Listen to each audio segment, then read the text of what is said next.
ato janë lutur Allahu dhul xhelal që çkado që Zoti t'u jap prej fëmijëve, të jenë fëmijë të devotshëm dhe të jenë prej të sinqertëve. E kemi lutjen e Ibrahimit alayhi salatu wassalam, i cili në moshë të thyrë po i thot Zotit dhul xhelal, Rabbi habli minas salihin. O i lumi Allah, o Zoti i dashur, po të lutem po jep fëmijë të cilët të jenë prej minas salihin, të jenë prej të mirëve, të jenë të devotshëm, të jenë të udhëzuar dhe të jenë të sinqertë. Pra minas salihin përfshin të gjitha kuptimet të cilat janë virtyte dhe vlera e që janë të dobishme dhe çka e zbukurojnë njeriu. Këtu pra mund përfshitje të drejtë, të mirë, të sinqertë, të udhëzuar, të gjithë pra vlerat të cilat mund t'i posedojë një njeri. Sepse neve për fat të keq na dëgjon ende veshi të cilët kur shprehin atë dashurinë e tyre për djemt, ato ndonjëherë edhe e prishin fytyrën për vajza.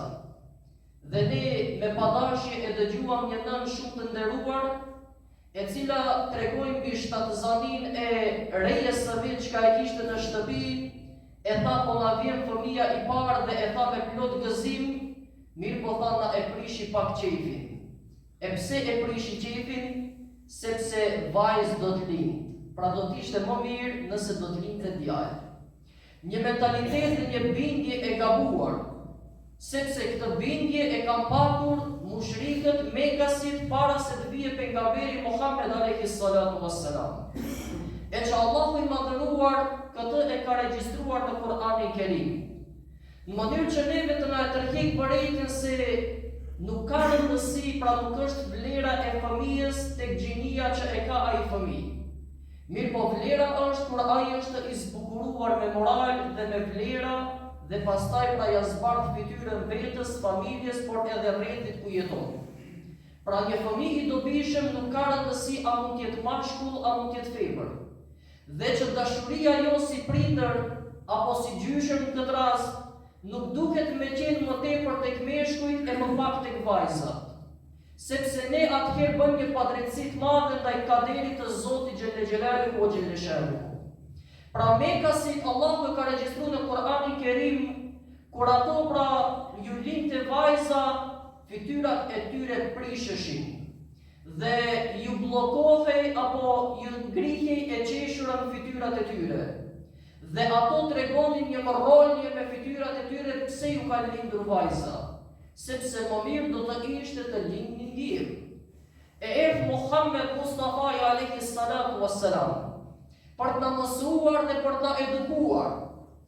E ai i bekuar alayhi salam tha, ai i cili i ka 3 vajza, i rrit ato, i edukon ato, i zbukuron me moral të mirë dhe ju jep edukatën e mirë, e ju udhëzon në rrugë të Zotit dhul xhelal, e ka të garantuar xhenetin.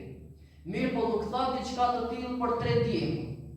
E njëri nga shokët e tij i tha, o i dërguar i Zotit, e unë tha që i kam tha 2 vajza, edhe ai tha i cili i ka 2 vajza tha e ka të garantuar xhenetin. Me kush që t'i rris ato, t'i edukoj ato, t'u jap moralin e bukur dhe t'i udhëzon në rrugë të Zotit dhul xhelal. E njëri prej tyre tha, ja Rasulullah, po unë tha që e kam një vajzë. E pejgamberi alayhi salatu wassalam buzëqeshi e ja ktheu përgjigjen, jo që nuk ja konfirmoi, mirë po i tha, mos u mjaftoni me një. Pra mos u mjafton me një fëmijë. Mundohu që i madhi Allah dhul xhelal të t'jap më tepër se sa një fëmijë. Pra për treguar vlerën e vajzave dhe për t'na bindur ne që mos na prishet fytyra kur të marrim lajmin që do të kemi vajza në jetë fëmijët tanë. Pra përkundrazi siç kënaqemi nëse i kemi djem, ashtu të kënaqemi edhe nëse i kemi vajza.